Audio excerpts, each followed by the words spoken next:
अब आरा जंक्शन हो गया है।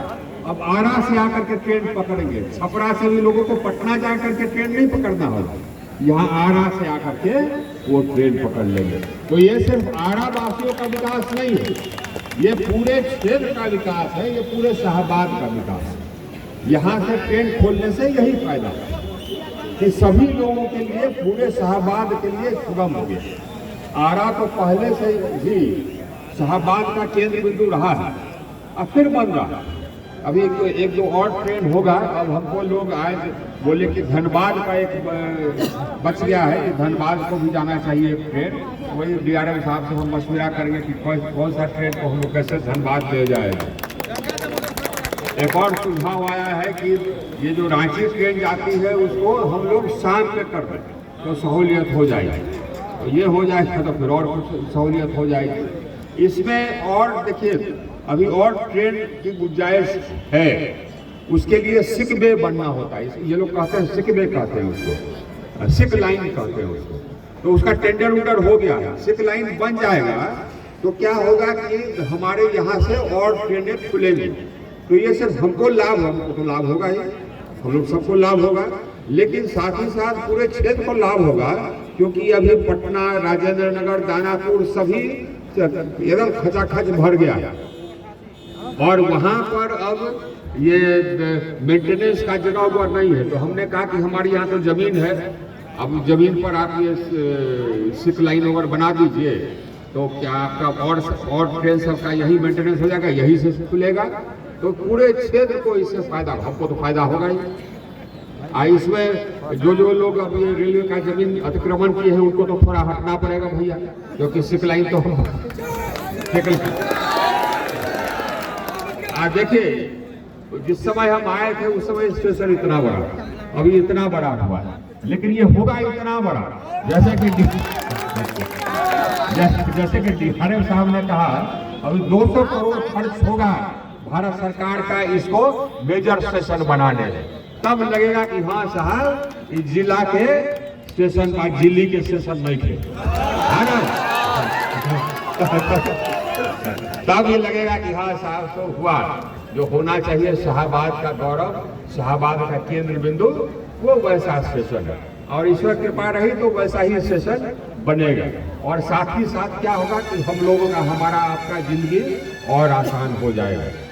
डीआरएम साहब का एक ये भी सुझाव रहा है, हमको लगता है बहुत अच्छा सुझाव रहा है कि एक ट्रेन आरा से शुरू कर हम दिल्ली जाना, क्योंकि लोगों का कहना है कि वो हो जाएगा तो ये डीआरएम साहब का सुझाव, वो हो जाएगा तो बहुत सहूलियत हो जाएगी। यहाँ आने के पहले आने में कुछ विलम्ब हो गया, उसका कारण है हम लोग अब जल मार्ग को भी प्रशस्त कर रहे हैं। बनारस से लेकर के हल्दिया तक जल मार्ग खुला है।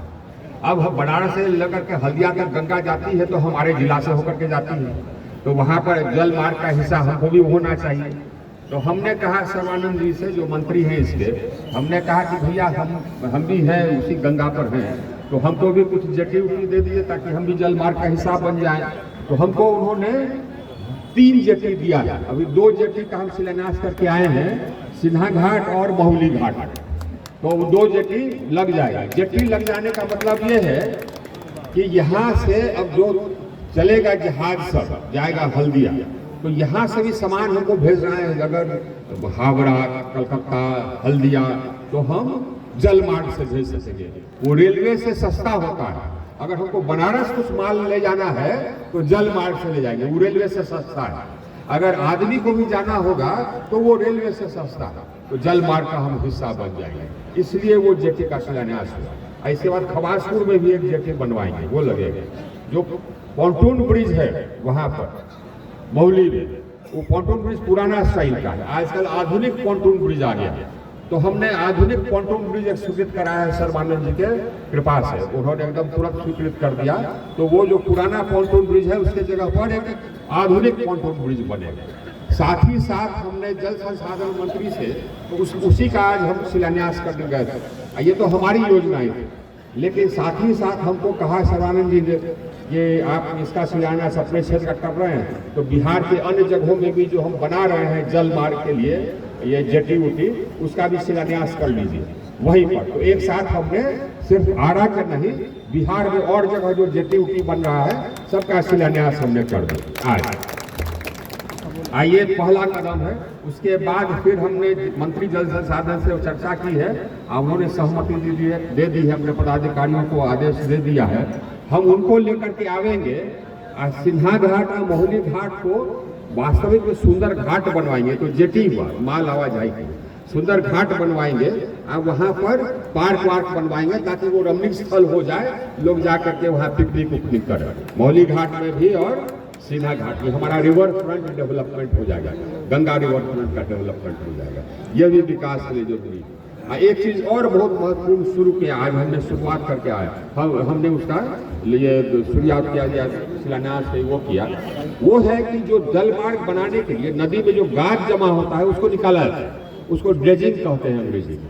तो ड्रेजिंग शुरू होगा और पूरा ड्रेजिंग होगा एकदम दीघा से लेकर कर करके हम लोग एकदम बिल्कुल ये उत्तर प्रदेश तक जाएंगे, बनारस तक। उससे क्या होगा कि नदी गहरा हो जाएगा और बाहर बड़ा जहाज चल सकेगा। तो ये होगा, हमको फायदा ये होगा कि जो कटाव होता है हमारे नदी के बगल में कटाव है, वो कटाव रुक जाएगा। क्योंकि अभी कटाव इसलिए होता है क्योंकि नदी में गाद जमा हो जाए तो पानी फैलता है, बाढ़ आता है। अगर हम वही गाद हटा देंगे तो पानी फैलेगा नहीं, बाढ़ नहीं आएगा, हमारा कटाव रुक जाएगा। तो हमारा सबसे बड़ा लाभ ये है कि जल मार्ग तो बनेगा, हमारा कटाव भी रुक जाएगा। तो आज का जो सब कार्यक्रम रहा ये तो मेरे ख्याल से अब ठीक ठाक है। और फिर हम 24 को आएंगे, तो 24 को एक हम लोगों ने शहीद स्मारक बनाया है। जितने लोग हमारे क्षेत्र से, बहुत सारे लोग, सबसे अधिक लोग इस बिहार में, सबसे अधिक लोग अगर कहीं हैं सेना में, पैरामिलिट्री फोर्स में, तो हमारे यहाँ से, हमारे यहाँ के शहीद भी बहुत हुए हैं देश के लिए। तो इस शहीद स्मारक उनके लिए, तो 24 को उसका हम लोग लोकार्पण करेंगे। और साथ ही साथ एक और शहीदनी में स्टेशन, ये पहले स्टेशन था, वो स्टेशन बीच में कुछ हो गया था, और फिर 24 को उसको भी हम लोग शुरुआत करें। तो हमारा विकास, ईश्वर कृपा रही, आप लोग का आशीर्वाद रहा, तो हम लोग का विकास का धारा चलता रहेगा। अभी बहुत विकास करना है, इसमें बहुत काम बाकी है।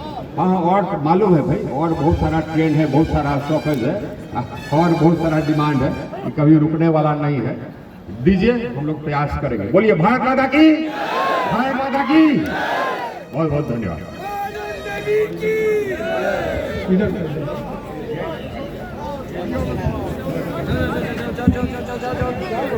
और माननीय मंत्री जी के द्वारा